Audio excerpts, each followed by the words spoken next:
Ba-da-ba-ba-da-ba. Hey, everybody, welcome to the show. My name is Mark Farzetta. This is the Farzetta Show presented by MyBookie, mybookie.ag. And it's wonderful to have you along for the ride. The Phillies, they got a huge win over the Tampa Bay Rays last night in a game that pretty much had it all. It had history with Kyle Schwarber's 14th leadoff home run of the season, a Major League Baseball record. It had worry with Kyle Schwarber having to leave the game just an inning or two later. Oh, my goodness. It had a two-homer night from Trey Turner. It had Nick Castellanos getting plugged in the hip for some stupid reason because Edwin Uceta is a little bit of a baby. It had tempers flaring, of course, after that with the benches clearing. And most importantly, it had a 5-run eighth inning for the Phillies to win the game and once again claim the best record in baseball. Yeah, they're one game better than the Dodgers, who have lost 2 in a row. Hey, that's a shame. Phillies will go for the sweep of the Rays today. That's fun. Do that. 6:40 tonight. Zach Wheeler on the bump, going for win number 15 on the season. Let's go. We got that to get into. And some things to clean up from the Eagles' win over the Packers. All right, so there's a clip. I didn't even put it out there. Seth Joyner put it out there, and I appreciate Seth doing it. It's a clip of me being excited about the linebacking core of the Philadelphia Eagles, mainly because of Zach Bond's 15-tackle game. And as I mentioned, he's already halfway to his tackle total in all of last year. Oh, my goodness. That's a pretty nice night. Oh, also the 2 sacks. And there was also a couple of plays there by Nakobe Dean that I was like, look at this fella. And then I see the days following, Emmanuel Acho, former Eagles linebacker, he's out there praising Nakobe Dean. I see some other national pundits talking about Nakobe Dean, local pundits talking about it. I'm like, all right, yeah, I continue to feel good about where we're at in this Eagles linebacking core. And I still feel that way. You know who doesn't feel that way? Pro Football Focus. Now, here's the deal. I like Pro Football Focus. I think they do, for the most part, great job. But what I don't like about Pro Football Focus is that they do everything by the basics.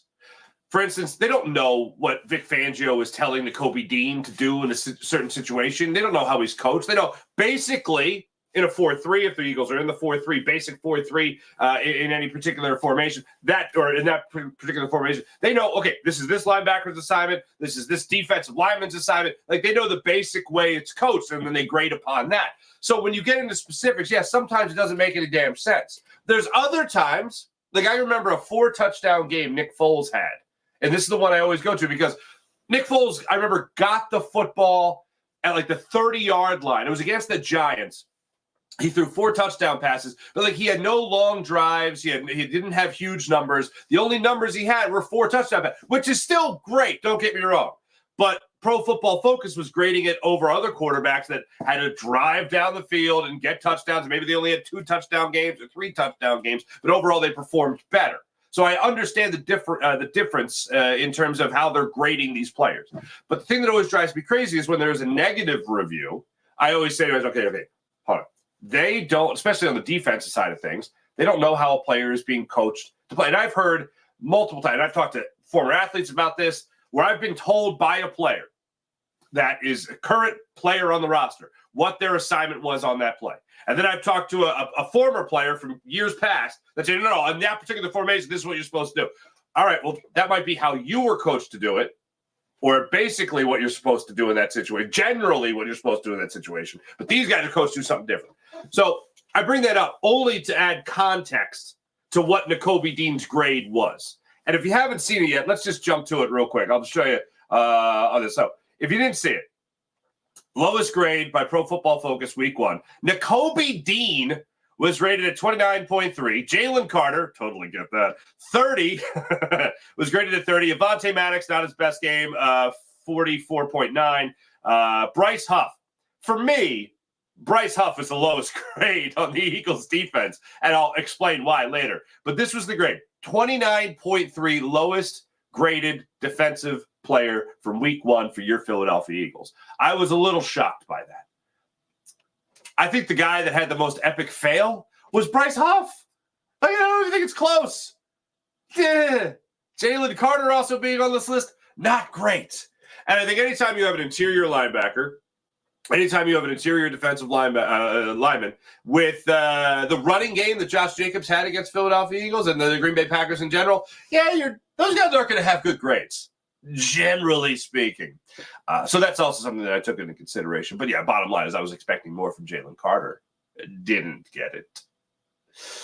I actually pretty much got what I was expecting when it came to Bryce Huff. And I think if you've been listening to Vic Fangio, and I've been talking about this since he first addressed the media and he was asked about Bryce Huff, and he talked about Bryce Huff, and this is what I always say, he talked about Bryce Huff like Bryce Huff was an undrafted free agent rookie, when in reality, he already had 10 sacks under his belt from last season. And he was just signed to a 3-year, $52 million deal. And Vic Fangio's like, yeah, we'll see how he does. Well, the way he played him in the Friday night's game kind of was on par. It was on par for the amount of snaps that Bryce Huff has played in his career with a 5% uptick. So we'll get into that as well. And some other things we want to see from this Philadelphia Eagles team as they take on the Falcons in Monday Night Football. I know there's some people that want to talk about Jason Kelce and the pot. Oh, just go from the booth there, go right to the field and play. Have you seen Jason Kelce lately? Jason Kelce looks like he's more of a slot receiver than he is a center. Okay? The man is slimmed down, and good for him. Between the Wawa commercials and whatnots, like I'm sure he's getting some fine food delivered right to your doorstep there. And you know what? It's funny. It doesn't have to be the greatest. It doesn't have to be gourmet. If it's free, oh baby, I'm going. Oh man, oh baby, people are going to town. Doesn't matter. If it's free, it's for me. But Jason Kelce is in no way, shape, or form ready to step foot on the football field and play. Plus, it's too much fun listening to him forget how he forgot about his travel bag. And he's got the let's just call them demand boobies. But yeah, Jason Kelce will be back in town for the Eagles home opener against the official home opener, the one where they actually play at home. Funny how that works. Coming up Monday night against the Falcons, and I can't wait for that one.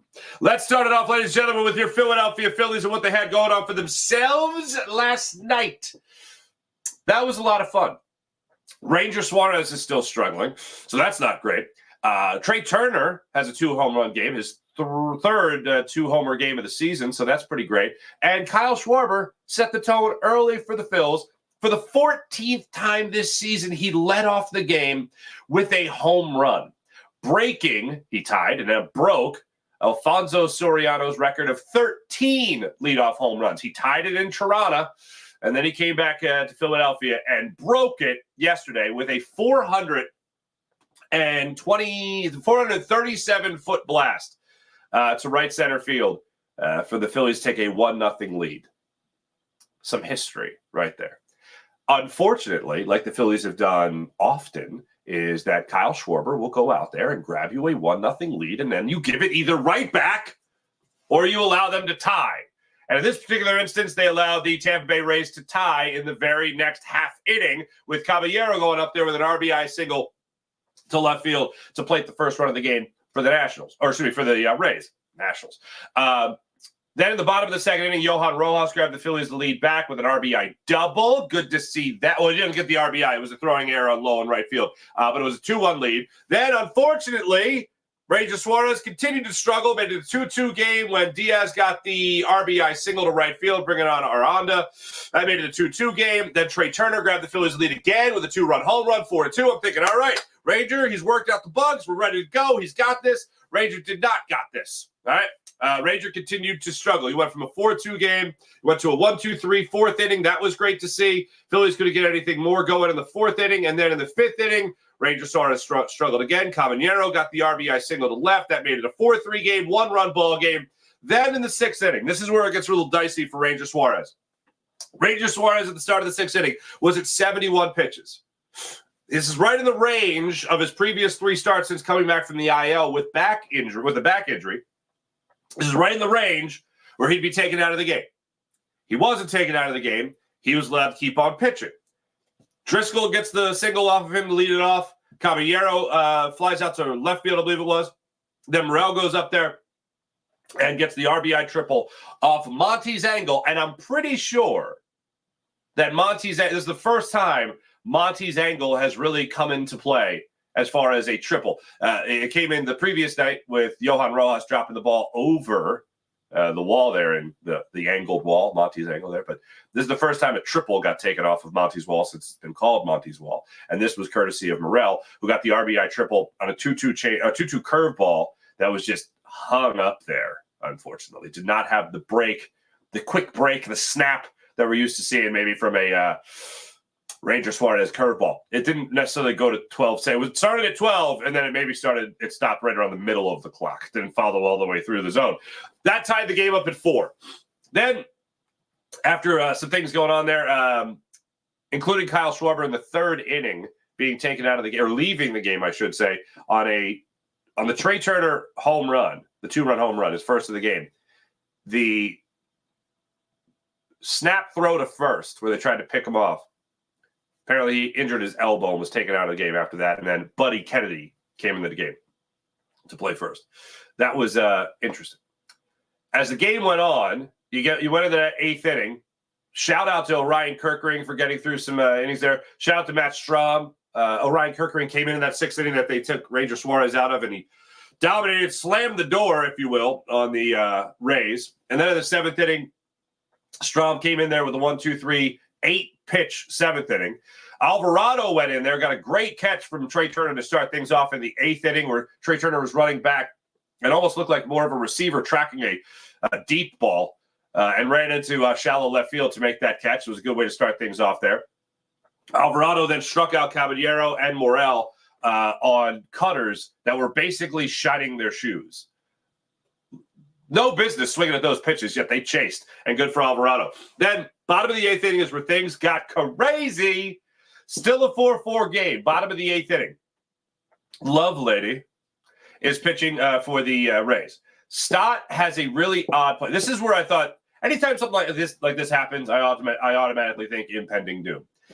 Bryson Stott bounces one over the first base bag into foul territory, where first base umpire John Bacon, old Johnny Bacon, is standing and can't get out of the way of the pitch. He tries to jump over it to no avail. It caroms off his ankle, goes right to first, and they record the out. So now you're starting off with one very unfortunate, very unlucky first out of the inning. But alas, Brandon Marsh works a walk. Cody Clemens comes up. He hits the double to left field. He got 2nd and 3rd with 1 out in a tie ball game. Lovelady out. Uceda comes in. Stevenson goes up to pinch hit. Rob Thompson, tinker-topper, tinkers in a very good way in this situation. Brings in Cal Stevenson off the bench and says, I know Johan Rojas has a double earlier in this game. To hell with that. You're going to go up against Uceda. You faced him before. Go up there and do your thing. Cal Stevenson, pinch hitting for Johan Rojas, delivers a 2-run double down the right field line. Makes it a 6-4 Phillies lead. But they're not done yet. Stubbs then strikes out for the 2nd out of the inning. Then Buddy Kennedy comes up, and Buddy Kennedy continues to get the buddy. Continues to get those chants. He delivers his first hit for his grandpappy's team, Don Money, is an RBI insurance run single to right field. A little bloop to right field that brings in a run, makes it a 7-4 ball game. And you know what? After that, Trey Turner said, let's bring him home. Let's have Buddy Kennedy, after getting his first hit as a Philly, getting his first RBI as a Philly, how about getting his first run as a Philly? And Trey Turner gets his 2nd 2-run home run of the game. Entered yesterday with 16 home runs. He leaves the game with 18 home runs. There you go, baby. Then Bryce Harper, inside outs one. He dropped the barrel of the bat on the outside corner of the plate, put it into left field there for a opposite field double. Up next is Nick Castellanos. Now, let me just pause it right here for 1 second. Because during the game last night, one of the things that Tom McCarthy kept alluding to was Edwin Uceda's incredible numbers and his stuff, and he throws some nasty stuff and this, that, and the other stuff. Yeah. So the Phillies just run him into the ground. And they took him for 4 runs, I think he was charged for. Edwin Uceda's ERA going into yesterday's game was 0.75. 0.75. His ERA is now 1.49. That's his ERA. He was charged for 3 runs on 4 hits, including the home run he gave with Trey Turner. So he gives up the double to Bryce Harper. Next up is Nick Castellanos. Nick Castellanos steps into the batter's box and immediately takes a 98-mile-per-hour fastball off his hip. For those that didn't see it, do I have it? I have it. Okay. Just giving you an idea. Here's the strike zone by ESPN play-by-play, okay? There's a strike zone. You know, Nick Castellanos is a right-handed hitter, so he's on the right side of this graphic, all right? Boom! Hits him in the hip. All right? Hits him in the hip. Immediately, Nick Castellanos knows what's up. I'll let you hear from Nick Castellanos in a second. And he just looks at it and is like, that was BS. But he doesn't say BS. He says the other thing. Meanwhile, Bryce Harper knows what's up immediately and starts charging into Uceda. Now, I give Bryce Harper credit for this. He didn't charge him from the back. In my initial call, before I even heard Bryce Harper talk about it after the game, he said, I wasn't going to be a loser. I wasn't going to be a loser and knock a guy down from behind. Good for you, Bryce Harper. That's a coward move. That's a clown move, bro. So he exercised restraint and did not knock Uceda over from behind. He didn't tackle him from behind. Meanwhile, the back and forth is going on between Uceda and Nick Castellanos. Nick Castellanos gets escorted to first base, and that's where he stands. Meanwhile, both benches clear, and it's just a bunch of unfriendly conversation happening. No punches were thrown. It ended with Uceda being thrown out of the game, and rightfully so. I still can't figure out for the life of me. I hope Uceda gets suspended. And this, I got nothing against him. I don't care, but that's such a Bush League move. You're not pitching well, so you decide to plunk somebody. Now, here's the thing. He hit Nick Castellanos in the hip. And Nick Castellanos even said, and again, I'll let you hear from him, he said, if it was at my head, it would have been a different story. I probably would have been a lot more upset if he was still standing, of course. And he's right. But if you're throwing at somebody and you're letting your anger get the best of your decision-making, then your anger might also throw off your accuracy a little bit. And you never know where that ball is really going to end up. It's Bush League. Immature as all hell to throw at a player because you're not having a good night. I didn't see any excessive bat flip. I didn't see any excessive celebration around the diamond. You got taken by Cal Stevenson, Buddy Kennedy, Trey Turner, who's pretty good at baseball. Oh, and Bryce Harper, who's a 2-time MVP. And your thing is, let me throw at Nick Castellanos. Now, Edwin Uceda is 26 years old. All right. So it's not like he's a 21-year-old, just some hothead. He's I know 26 isn't old by any means, but it's not his first go-around. That, to me, is extremely disappointing to see that in a major league pitcher. Now, he is inexperienced. This was his 50th career game, so it's not like he's a seasoned veteran by any means, but 26 years old, you should kind of know right from wrong, and that was certainly wrong. Phillies were done the scoring after Trey Turner got the 2-run home run. And then Tanner Banks, although making it interesting in the top of the 9th inning, was still able to end the game. Despite a bases loaded situation, he got out of it. After the game, Nick Castellanos was asked about Edwin Uceda. This is a bit of a long one. This comes courtesy of Dave Uram of KYW News Radio. He put it out there on his Twitter. Here is Nick Castellanos being asked about the Uceda incident. I'm almost like I got into the box. I wasn't even swinging because I thought there was a chance that could happen, and it happened. I think that he was just pissed off that his numbers got messed up. Right. You don't have any beef with him, right? No, just other than like having a overwhelming sense that I was about to get drilled. Okay. You thought it might happen just based on the way the inning went against him to that point, or? I can't explain it, just I know that he had relatively pretty good numbers going into that, and just watching him, I could see him getting frustrated, and I was digging in. I'm like, I'm going to take this pitch right here to see if he's around the plate, and it wasn't anywhere near the plate. So what was that like when you see your teammates put on Bryce, like, come right? No doubt, because I think that we all kind of got a sense of what it was, that he was just pissed off that, he got hit around and his ERA shot through the roof. Is it frustrating because A, was on purpose, but also B, maybe he could have gotten hurt there, I guess, in that situation? Well, I mean, it was below. It was like right at my waistline. So like for that, I think I probably would have been a little bit more emotionally triggered if it was up, by my head. But I think Bryce kind of felt the same thing that I did, that wasn't even close. There's not really a written rule about how guys are going to react or how you react back to them in that kind of situation, right? I mean, you obviously were a little pissed off too once what you thought was going to happen did. Yeah, I just told him that was bullshit. That kind of summed it up. I mean, it's you're throwing a baseball over 90 miles an hour and you're frustrated and you're gonna throw at somebody. That's like my 2-year-old throwing a fit because I take away his dessert before he's finished. By the way, if you haven't experienced a 2-year-old's fit before, when you take away their dessert, it's quite the show. My son's 2.5. I tried it once, and he threw a 100-mile-per-hour fastball. And he did throw it in my head, and I was like, "Leo, that's Bush. That is Bush." And then Bryce Harper came out of nowhere trying to tackle my son. Anyway, I mean, baseball needs to get involved with this stuff. I mean, I know that a lot of people have the old school mentality of Bryce or of you throw at somebody's head, or you throw it. Or sorry.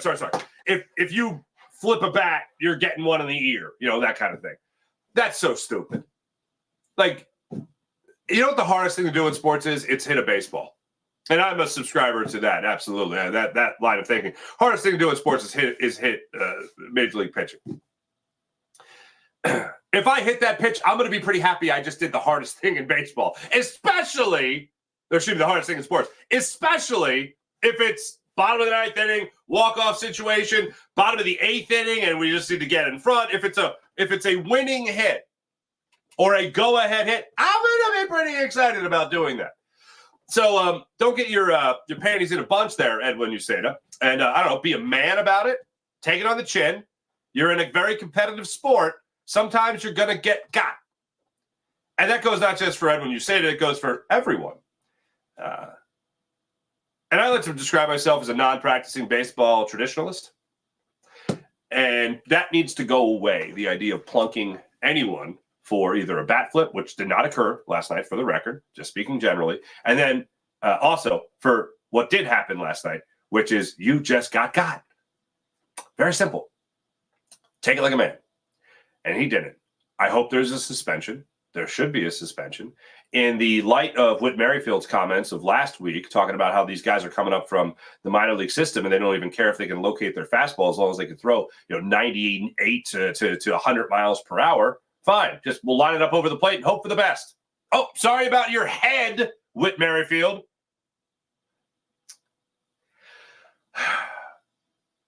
I know people laugh at this, especially with the NFL just playing a game on a field that players are slipping and sliding all over the place. Some people still laugh at the idea of the NFL talking about player safety, and I get it, and I agree with it. The NFL, they want to do everything they can to appear that they're making things safer. Okay, I wouldn't mind Major League Baseball. At least go ahead and let's start with the lip service. All right, like the NFL, making it safe. Let's at least start with the lip service of how you care about your athletes. You care about the guys that are stepping into the batter's box. Let's talk about player safety for a second, Major League Baseball. And when you have these guys coming up through the minor leagues, just as Whit Merrifield described, and they're not really good with their location yet, they're not really fine-tuned yet. They're like, oh, we need a guy that can throw 98. Get up here. Maybe, strike some fear into these hitters. Okay, well, a ball can get away from anybody, a Hall of Famer to a guy trying to make the roster as a guy coming up through the minors. For me, I think that Major League Baseball needs to talk about the safety of these guys.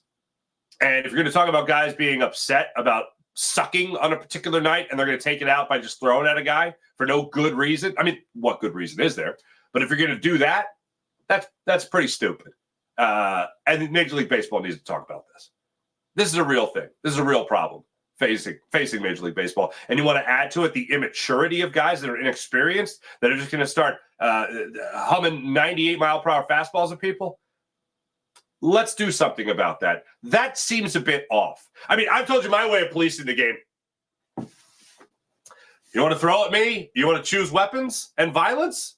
I'm going to bring my weapon out to the mound.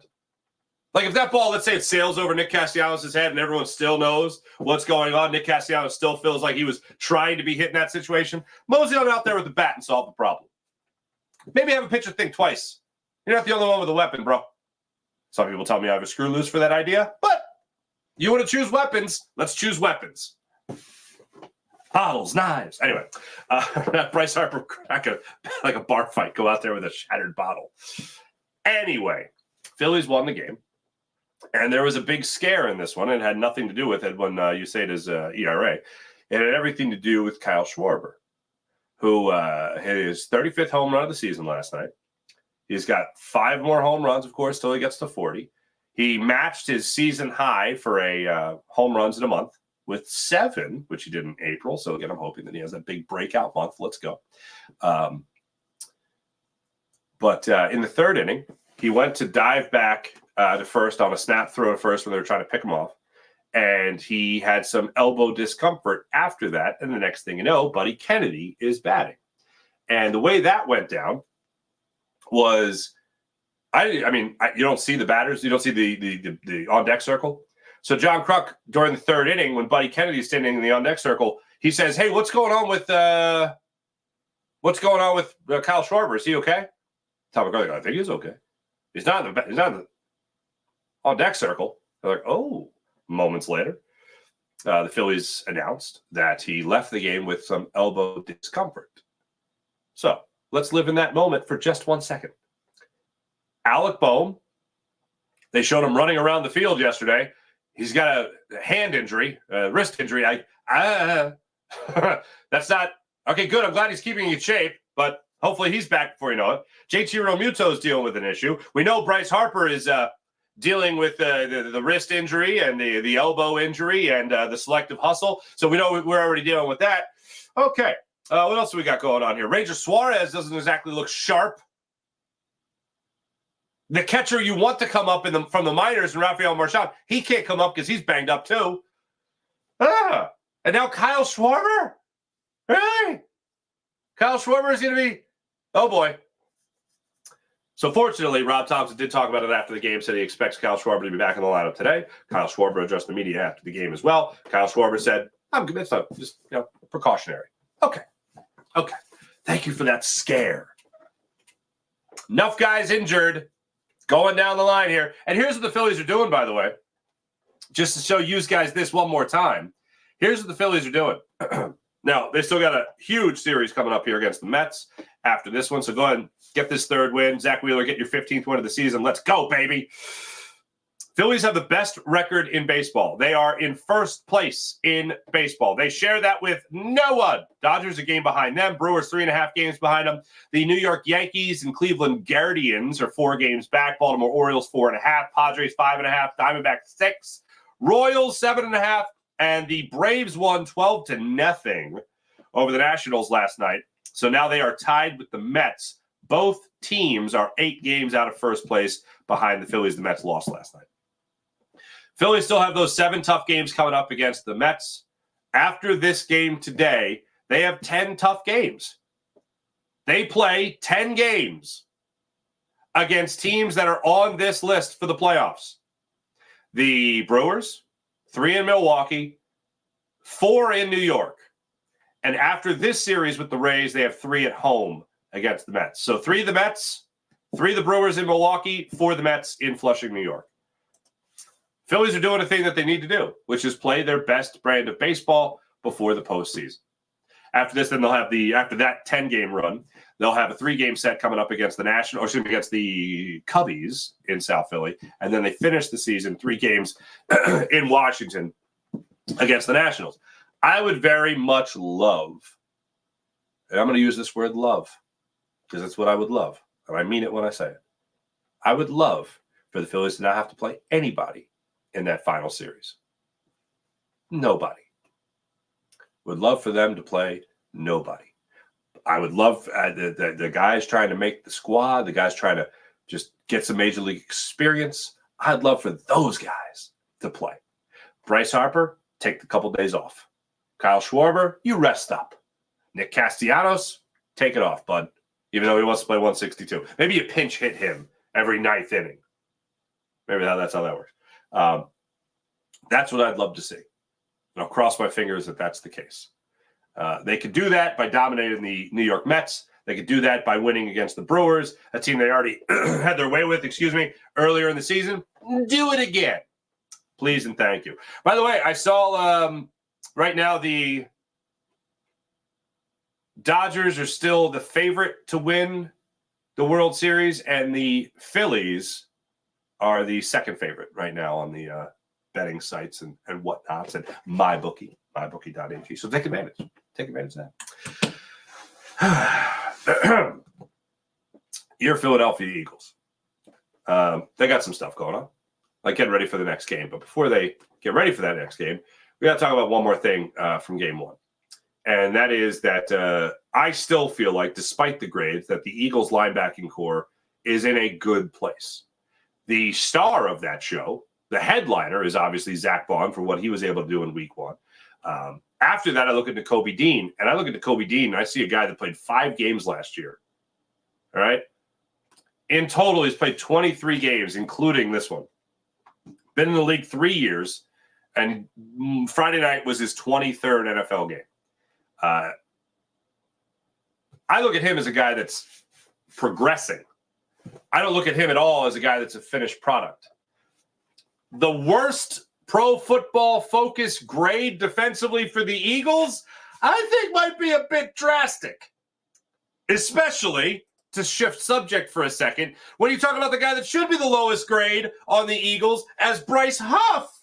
Let's think about this for a second, okay? Coming in, making this signing with Bryce Huff. What had I been saying throughout the offseason? You got to get, he had played Brandon Graham type snap percentages at best in his career. And then what ends up happening in this game?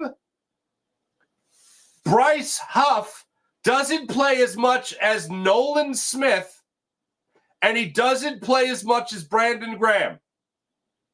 Huh? Brandon Graham, in case you missed it, just turned 104 years old, okay? And Bryce Huff was supposed to be the up-and-comer, and he only played 45% of the snaps. Brandon Graham played 48% of the snaps. Nolan Smith, 46%, and right there in between them. Jordan Davis, only 52% of the snaps. Josh Sweat, 61% of the snaps. What are we doing? The Josh Sweat number doesn't surprise me. The Bryce Huff number, knowing that he didn't play as much as Brandon Graham, that ain't good. 52 mil, 53 mil. I know that Hassan Reddick wants top dollar. But you can't tell me that he couldn't have taken this $53 million and used it to bring back Hassan Reddick, even if it was for another year or two. I know Hassan Reddick. Look, conventional wisdom is doesn't matter. He'd still want to be one of the highest paid guys and all that stuff. I think he could have come close to that. But not having Hassan Reddick and having Bryce Huff, there's no denying what a horrendous look that is. Even with the off-season and now in-season stuff with Hassan Reddick not doing diddly for the New York Jets. 45% of an optimist looks at it and goes, maybe they're breaking him in. Maybe 5% of the snap, or playing 45% of the snaps, still 5% more than he played last year. So there's that. Yeah, I don't. This looks really bad. This looks really, really, really, really, really, really, really bad. And I liked what I saw from Nakobe Dean. And again, you have to consider the context. In an isolated game, does he have stuff to improve upon? Absolutely. But one of the things that I like when I look at a player that hasn't played a lot, and he's being put in the position, elevated to a position of a starter, let me see the things that you have hung your hat on and why you were even a third-round pick, why you were talked about as a second-round pick. And that is speed and instincts. I saw speed and instincts. What I didn't see was the ability to get off of blocks. And that has been a known problem of Nakobe Dean. So the only way you're really going to be able to practice that and be able to do that is in a game situation at game speed. You can do it in practice. You can certainly practice it. But the only real way to get that experience and how to do it against men, grown-ass men in the NFL, is to be out there on game day and get it done. We obviously know we had a lot of positive takeaways from the preseason. That's great. But in the regular season, I think he's only going to get better. If this is his baseline performance, this is a very good baseline performance. I view week one, Nakobe Dean, to hell with whatever Pro Football Focus is saying. You want to grade him for the isolated game, which is what they're doing, fine. Not knowing his actual assignment, fine. Put out your grades, do what you do. But if this is his base game, if this is the baseline, the establishment of the baseline, I see him only getting better. He's going to study the hell out of the film.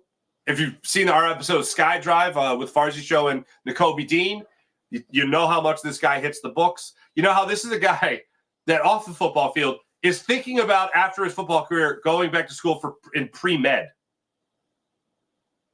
So studying is not a foreign concept to him, okay? Oh, I'm going to do pre-med. You know, really? I was thinking about maybe studying volleyball as an elective. You want to go back for pre-med? Okay. I wasn't happy with the A- I got in volleyball my senior year at Temple, okay? I'm an A+ player, okay? A+. I wasn't a regional all-star in high school co-ed church league volleyball for nothing. Anyway, but yeah, he wants to go back to pre-med. So yeah, studying is not a foreign concept for Nakobe Dean. He'll get better. The strength, obviously the conditioning, technique, I think all that will come along. I do agree there was a debate between Seth Joyner and Derek Gunn on our pre- and post-game show about Nakobe Dean and his future. I think he's undersized. I mean, he's wildly undersized to be a middle linebacker. I think he's much better suited as an outside guy. Even in today's NFL, I think he's much better suited to be an outside guy. And I'm not talking about an edge rusher. I'm talking about a guy that has to work on dropping back in coverage. And that's probably why he is playing the middle linebacker spot. They're depending on quickness and speed as opposed to being able to cover. So that for me is something that he obviously has to work on. But again, this is week one. This is a guy that nobody at the start of camp was expecting to be the inside linebacker starter for the Eagles in week one. And yet here he is. And no, it's not just because Devin White got hurt. This is a guy that obviously dropped to the third round because of some kind of shoulder injury. Meanwhile, Nolan Smith has a real shoulder injury that he admits to, and he's a first-round pick. Okay. That doesn't make any sense to me, but that's what they're doing. So when I look at this whole situation, I think that this is just the beginning of the career of Nakobe Dean. And if this is the way it starts, I think we're still off to a very good start. 5 games last year before having to leave for the rest of the season with an injury.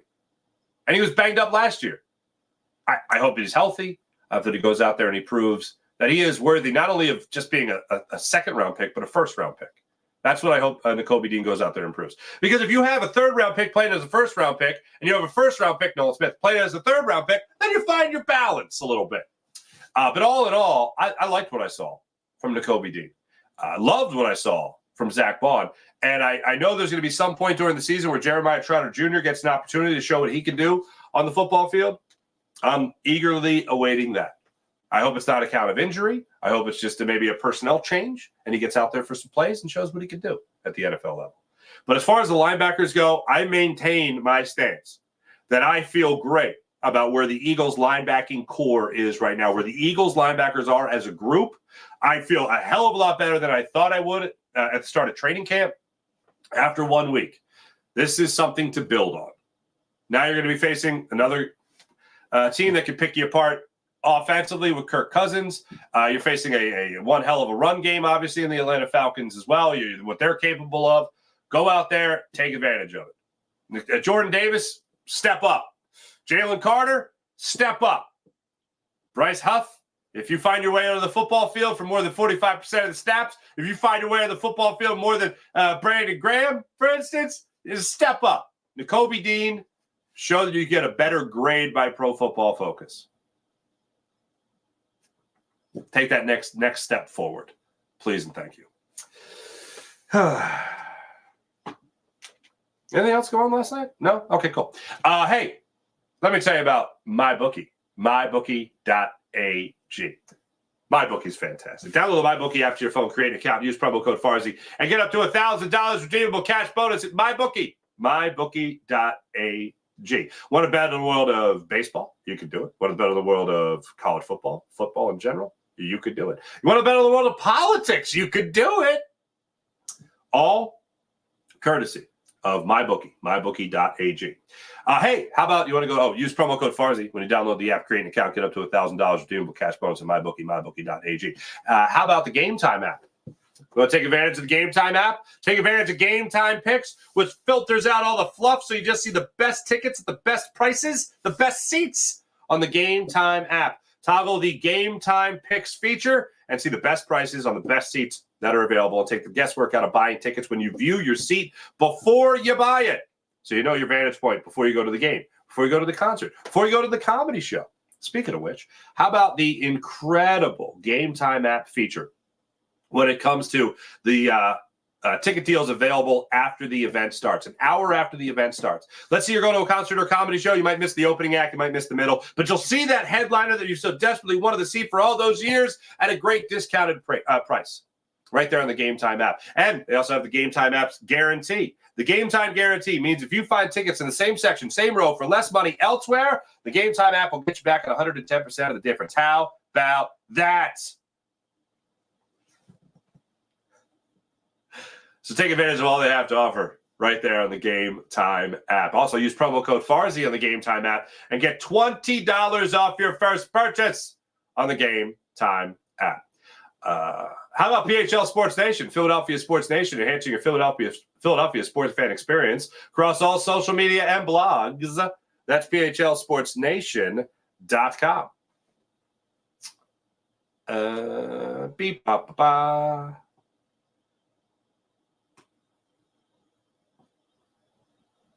So yeah, do that. Have yourself a good time with PHLSportsNation.com. How about our friends at Sky Motor Cars, SkyMotorCars.com. Take advantage of all Brett's amazing inventory at SkyMotorCars.com. Let's get into the chat check and see how your wonderful people are doing on this fine Wednesday morning. Let's see here. Sean. Good morning, everyone. Hello, Sean Gillespie. IBH, good morning, everyone. Hope the big guy's not hurt. It appears not. April. Good morning, April. Babs. Good morning, sweetie. Good morning. Just go by what I see with my own eyes, and I don't pay attention to somebody's ranking or whatever. There you go. Magic number for the Phils.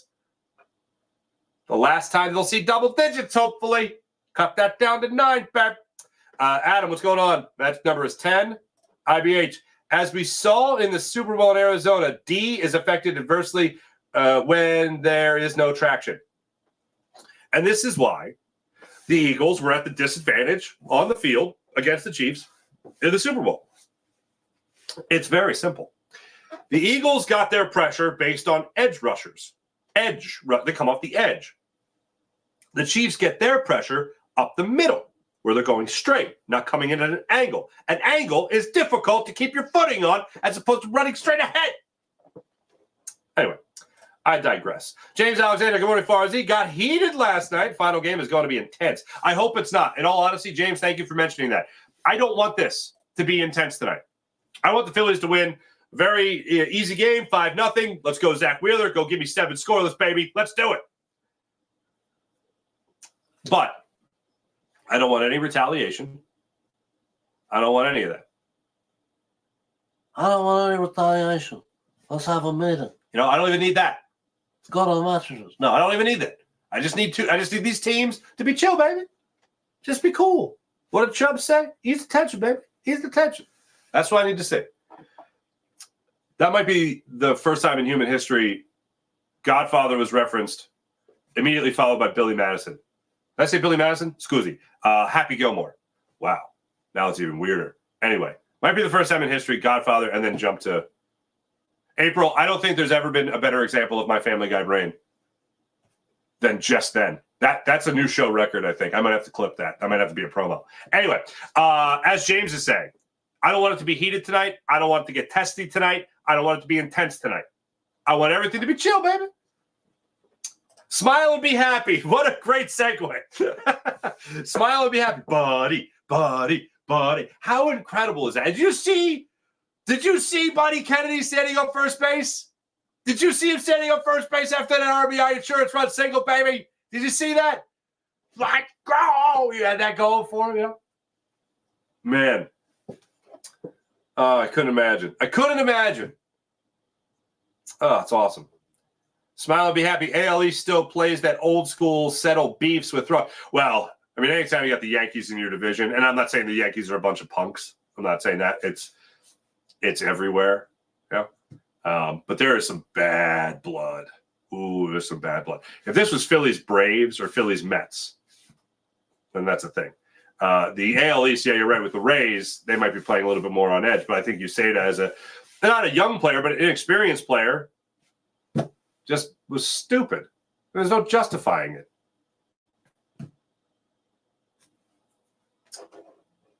April, I need Bryce to keep that fire. I like how he. I didn't even mention it. The home run, the almost home run for Bryce last night. He comes up short again, a matter of feet from a home run. Okay. They rule it a home run originally, then put him on second base, then review it, keep him on second base. So there's a weird layer to that too that I'm forgetting, but I didn't see if Bryce Harper was busting it out of the box or not. I hope he was. But he certainly busted it for 3 doubles.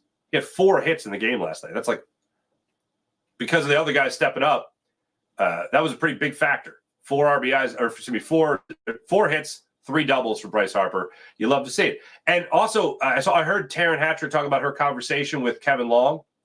And Kevin Long told her that because of the elbow injury, the wrist injury that he's dealing with right now, or injury, I should call it maybe ailments, that Bryce Harper is resorting to his little league swing.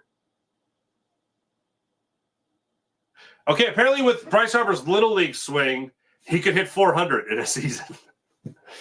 But no power, no home runs. Sean Kilrain, what's going on? Sean Gillespie, baseball's crazy. Sean Kilrain, what's going on? Got to love the comment. Nick says it's like a temper tantrum. It's son. Yeah, can't have cake anymore. With the Mets losing in Toronto, Phillies' magic number to the NL East now down to 10. Bring on the Fets. I know what you did there. I'm sorry, the Mets. I know. Terry Hayes. Hey, how's it going? Good, Terry. How are you? Go Birds. No turnovers against the Falcons. The defense surprised me. Buddy Christ, good morning. Scott T. Men never landed on the moon.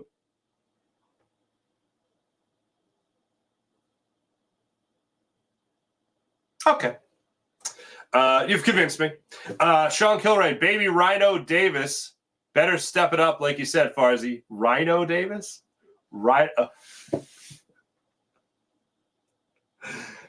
Baby Rhino Davis. Yes, Jordan Davis. Better step it up, like I said, Farzy. What's it going to take for him to be that guy? Don't know.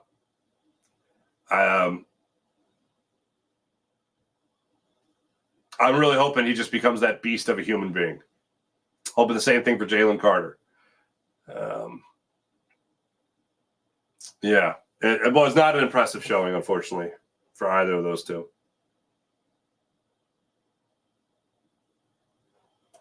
Sean Kilray called it out. Stram or Hoffman will be the guy to plunk someone, in my opinion. I hope not.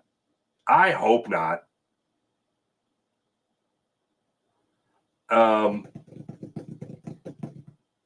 Did you see Strom out there after his inning? So Strom, what did I say? He pitched the 7th inning?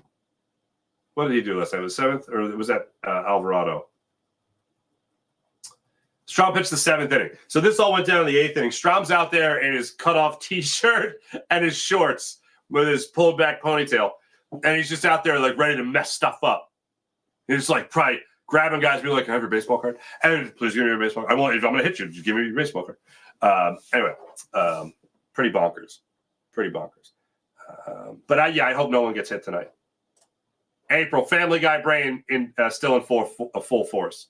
Family Guy brain, for those that don't know, is when my brain just cuts away to stupid stuff for no reason whatsoever. There's just, for whatever, the dots connected in my head, there's no pattern to it. I wish there was, but there's no pattern to it. And I wish I had a little bit more of a filter. I'm like, maybe don't say that right now. And I don't mean inappropriate stuff. I just mean things that will make sense to any logically thinking human being that can follow a storyline. I got a ping pong brain, whatever you call it. That's what I got. Family Guy brain. IBH, Rays actually requested a review because they wanted it to be called an out. So that's my thing. That's the extra layer. They wanted it to be an out. Why would that have been an out if he didn't catch the ball? The fan caught the ball. I understand fan interference. He's on second base then. But then there's no telling where that ball bounces off the wall. You don't just award an out like that. Like, that's stupid. And by the way, I say if it's in reach of the fans, it's gone. Deal with it. That's what I say. Greg Benson, what's going on? Do the Phillies have a 5-run rally? If not, for Stott tagging the first base umpire. That's funny. Do they not have a 5-run? Maybe, I don't know. Maybe they get him grounded to a double play ball. I don't know. Marsh walked after that, so there you go. They can award it an out if it's catchable. That's stupid. That's what I thought, but they didn't say that during the game last night, so I was confused. I was like, well, wait, why are they reviewing this? They didn't say. I'm like, is that the out? And that shouldn't be. That's stupid. So they made the right call, other than the rule just being stupid. Thanks, everybody in the chat. You guys are wonderful, as per usual. Let's get to the morning rush brought to by Sky Motorcars, SkyMotorcars.com. Phillies back at it tonight. 6:40 start time. Zach Wheeler gets the ball for the Phils, going for his 15th win of the season. I hope everything comes to fruition for that. And then he goes out there and he dominates. He's got 2.59 ERA. I believe that's 20 points below or 20 points higher than Chris Sale in that competition. But again, 6:40 start time tonight. Phillies and Rays. Phillies looking to complete the sweep of the Rays. Baz goes there. It's the start. He is 2-3 in the season with a 3.27 ERA. He's a 25-year-old right-handed pitcher. He goes up and goes. He has a nice little run goal for himself. 3 straight starts, not allowing more than 2 earned runs a game, not even more than 2 runs in a game over his last 3 starts, going at least 5 innings in all of them. His last start was 6 innings, 1 run, 2 runs in total against the Orioles, and a 2-0 win. Thanks for listening. This is the Farzy Show presented by MyBookie, mybookie.ag. Have a wonderful rest of your day, everybody. I'll be back with you guys tonight on Locked On Sports Philadelphia, so make sure you like and subscribe to Locked On Sports Philadelphia. Make sure you like and subscribe to Jacob Media. Make sure you like and subscribe to the Farzy Show as well. Catch you guys later. Have a wonderful rest of your day. See you guys tonight on Locked On Sports Philadelphia with your Phillies postcast. See you then.